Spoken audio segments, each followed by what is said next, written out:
let's talk about it now. Let's go straight to Joe. Yeah! Because we're moving over to the X Division anyway. Well, speaking of, like, people that you sit up when they're on the screen, that was me every time Samoa Joe came out. I was like, wow, let's go, Samoa Joe's here. Yeah, so first Impact of the month, July 24th of the pay-per-view cycle, Samoa Joe wrestles Ring of Honor legend Delirious. Yeah, and he beats the piss out of him. He does. There's a moment where, you know the way Joe does the chop to the back, kick, and then drop a knee? Yeah. So one of Joe's like long-time combos. So he does the chop to the back, the kick, but Delirious doesn't fall like to his back so that Joe can drop the knee. He's still in a seated position. So Joe's just like, fuck it, I'm gonna drop the knee on your seated neck. I thought he was gonna do the senton. He would have crushed I thought he was him. gonna fucking crush him. I like the opening started part of this match is Delirious is doing his Delirious antics where he like runs outside the ring, he does a lap of the ring, he runs back into the ring, and Joe just sweeps his legs and absolutely kills him. Yeah. So I think this match was super necessary. Mm-hmm. And it also kind of got me onto your position too, that the Sanjay match was kind of perfect. Because Sanjay was the introduction, but then he got to do this the week after, where he just murdered someone. Just absolutely killed him. I had a small pet peeve about the entrances.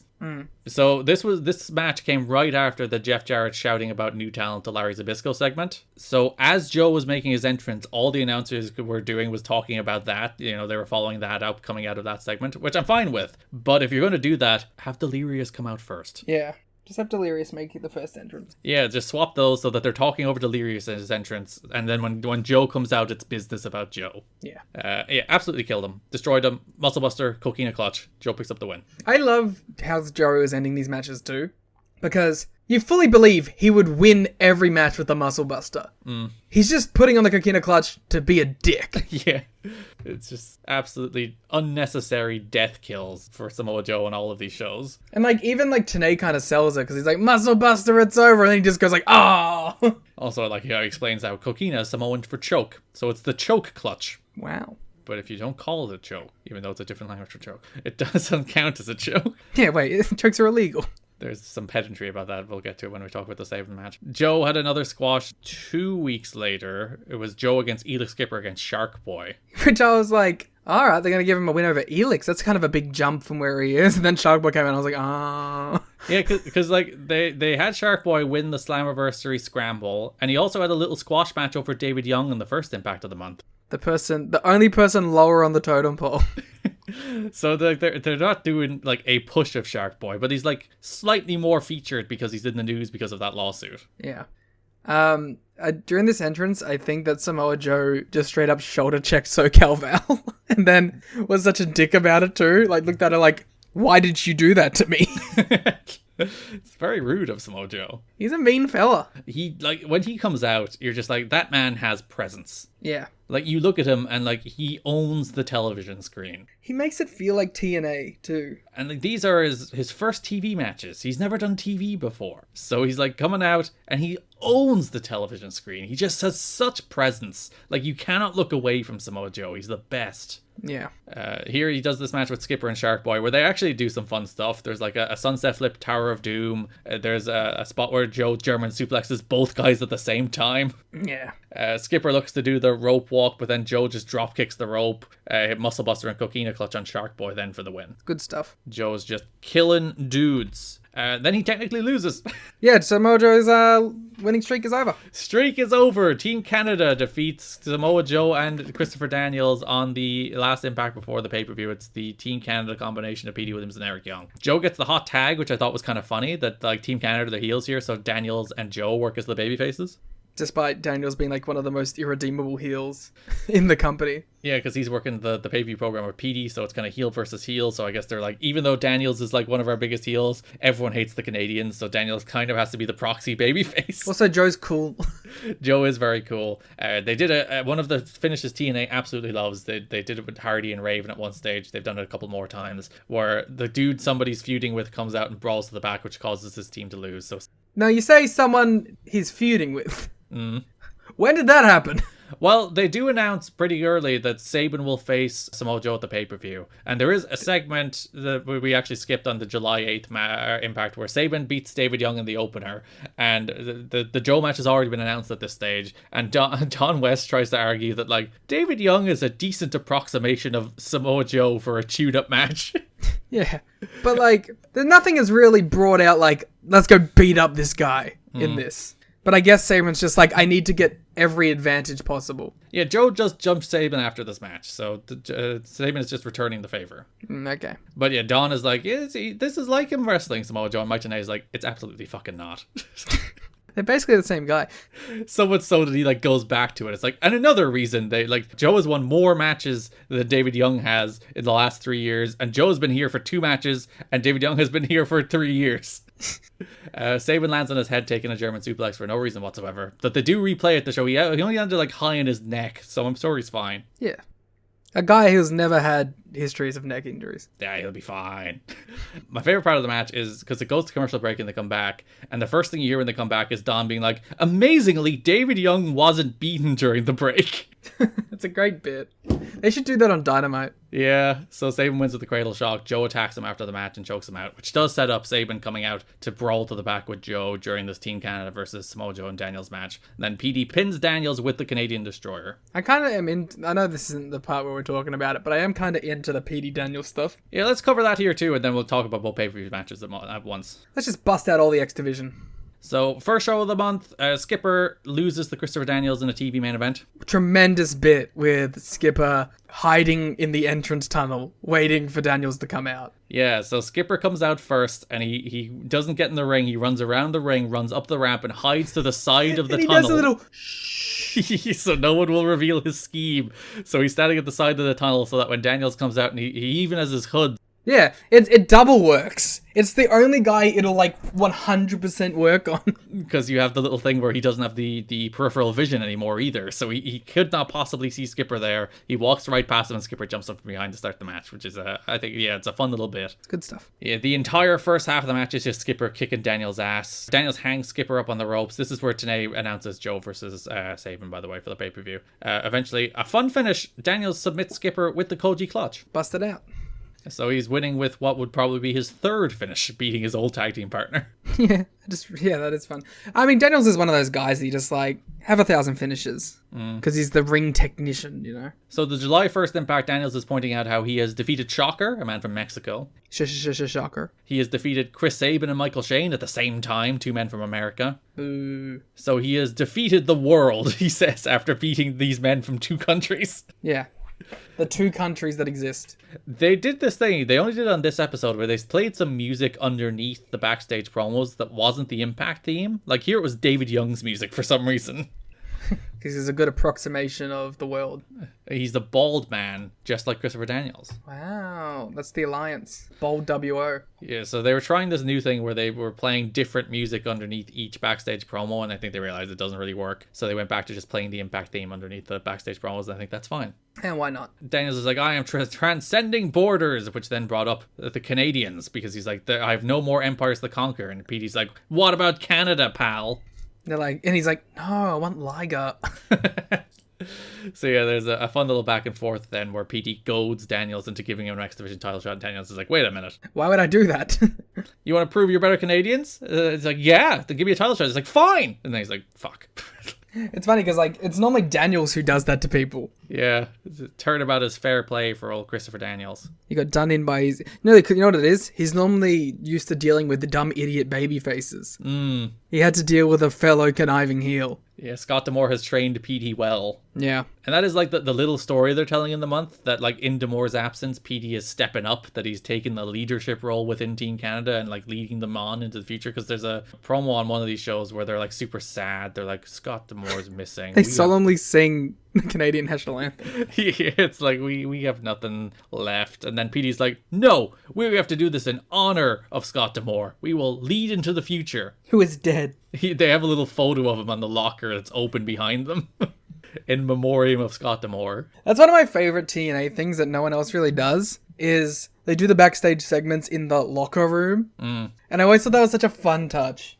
Of course they would. That's where people are hanging out. Makes sense. And it's a thing where I think TNA always tried to find like a variety of places to shoot those. Oh yeah, interesting backgrounds and interesting sets has always been a TNA staple. And especially once we start moving into proper TNA comedy too, where they're like, let's go do a thing in a convenience store. Let's go have Motor City Machine Guns try to beat up Bob Backlund on the side of the road. Let's just do different things in unique areas. They also always tried to make the best use of filming in a studio lot.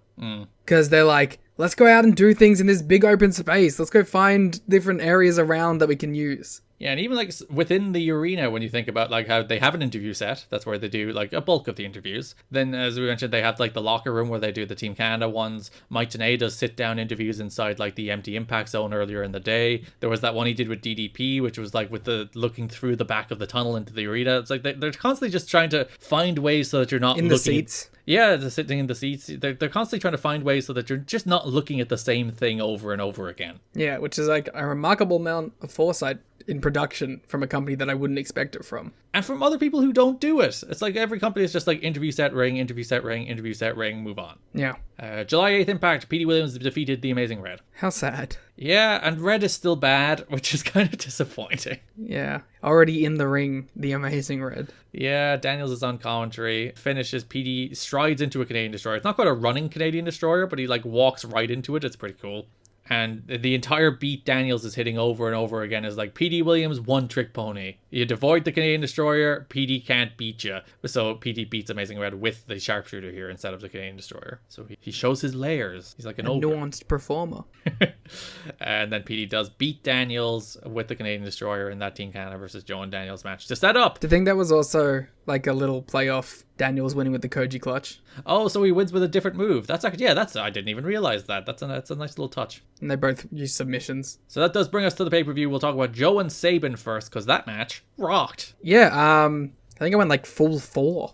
Yeah, because it's the classic Joe formula, where he is the big unstoppable man who's beating the shit out of Saban, and Saban is valiantly fighting from underneath for everything he's worth, like drop kicking Joe into rails and doing everything he can to get any small advantage against Joe. And it's just a perfect, timeless formula from like a dude who's a really good underdog babyface against a dude who's a really good overbearing heel. Yeah, and like of course Joe just comes across as a force of nature. That's like what's the cool thing about these X Division matches with the Joe is like Joe just feels like an unrelenting force that these guys they're not even like trying to beat him half the time. They're trying to survive him. Yeah, and I feel like you're seeing a strong development of Chris Saban here. It's like, oh, he's like, this is the year where Saban, similar to AJ, where it's like, oh, he became AJ Styles. It's like Saban was raw potential for the first couple of years, but not finished article, even though he did have that tremendous match against Hoovy in the Super X Cup final, where he's like, oh yeah, there is an awful lot there with Chris Saban. And now you watch him where he's like, he has like all the babyface fire stuff. I think he looks bigger physically. He's just filling out that role as like a fully well-rounded X Division guy at this stage. Yeah, you're seeing it come together. And again, it helps being in there with Joe at the same time. Yep, it helps being in there with a generational performer. It's like when you'd watch every like person in the European indie wrestle Walter, and you're like, oh, he's just dragged you to your fullest potential. Oh, same with like Ospreay. Like any old dope they chuck him with Ospreay, and you're like, wow, this guy can have a 4.5-star match, and you're like, well, yes, but with the big asterisk of one Will Ospreay. Saban gets a big near fall and a sit-out powerbomb, and the crowd believed. Then he hits an enziguri, goes up top, but Joe kicks his leg out from under him, muscle buster, coquina clutch. Saban passes out. Well, his 3-arm drops. Joe wins. I really thought they were going to bust out the super fucking super muscle buster in like the 4th match. Yeah, it's Chris Saban. You got to do a lot to put Chris Saban down. The former X Division champion. Yeah. A note, Samoa Joe, when asked for his reasons for coming here and turning down the WWE offer, said he wanted to make it clear he's flattered by the WWE taking interest in him and had nothing bad to say about them. I want to keep that door open, thank you. For 10 years down the line. He just said going there isn't what he wanted to do. He said he wanted to work a viable alternative and do the kinds of matches he wants rather than have to fit into the WWE style. When he got here, a lot of the front office was very negative on him based on his look and because his style is based on a lot of Japanese and MMA as opposed to old school pro wrestling. I wonder which office members possibly thought that. I wonder what Jeff Jarrett possibly thought about Samoa Joe. Whoa. There was a battle between those who wanted to push him to the moon and those who couldn't even understand why he was hired. It even got to the point where his finisher was questioned because chokes aren't legal in pro wrestling. I'm finding something to throw. That's stupid. Which people did point out Taz. Even though he was getting over strong to the fans and had nothing but good matches, it wasn't until this match that people were like, oh, well, fucking we can't deny this, can we? We'll try our best, but we can't. Which should have been the Sanjay match, honestly. When you saw the Sanjay match, you should have been like, we can't deny this. But this is like the extra step of like, we can't really deny this. Jarrett's just like, it just goes back to such stupid backwards views of who can and can't be a star. And again, what I was talking about AJ a couple of months ago, denying what's in front of your face. Yeah. You see the man who walks onto television and has more screen presence than Jeff Jarrett could ever dream of. And he's like, oh, well, he's not lean and jacked, therefore we can't push him. Stupid. Idiots. Doofs. Morons. Idiots. Jeff Jarrett's just like, bree woo, bree woo. Troglodytes. Chris Jericho's over here. Oh yeah, I forgot when his gimmick was Thesaurus. I know words. I say the words. And then everyone else did it for 10 years. Yeah, suit thesaurus. That's like that should be added to TEW as a character. Yeah, this match, I think it's forgotten in like the string of great matches Joe had this year in TNA, because people remember the Daniels Styles matches particularly. People don't really remember the Saban match because it was his first like proper competitive pay-per-view match, and it rules. It's so good. Yeah. And again, it goes back to that thing about like the amount of vulnerability Joe shows here is probably more than conventional professional wrestling wisdom should tell you. And I think that's what makes him work, not what like is a detriment to him. You honestly believe Saban can beat him, which elevates Saban even when he doesn't. Sorry, I'm just clarifying right now. One, Garrett Kidney did not put this in his top 50 TNA matches. I didn't. It would have been a heartbreaking cut. Did I take it out of the I assume you're looking at the 2021 version, right? 2022. Or 2022, yeah, I did that last year. Because that was originally written for FSM. Maybe I took it out. Maybe I didn't. I should rewrite it. It's right, like, it's a heartbreaking cut, but it's a great match. If you had to guess off the top of your head, how many Samoa Joe matches do you think you did put in here? I'd say like 10 to 12. You have 9. 9. So that's voicewrestling.com if you'd like to read that list. Or if you have a like 10-year-old copy of FSM, there's a version, it's like 6 years old, but there's a version in that too. Your X Division title match on the show, Christopher Daniels defended the belt against Petey William. Yeah, it was like it wasn't as good as the Joe match, but it's still really good. Yeah, two guys working very hard, Joe watching on ominously from the ramp. Which I was like, I didn't realize that they went to the Joe like title stuff immediately. Yeah, because we're moving straight into the Super X Cup, which the winner of which gets an X Division title shot, and Samoa Joe is in. So put 2 and 2 together there.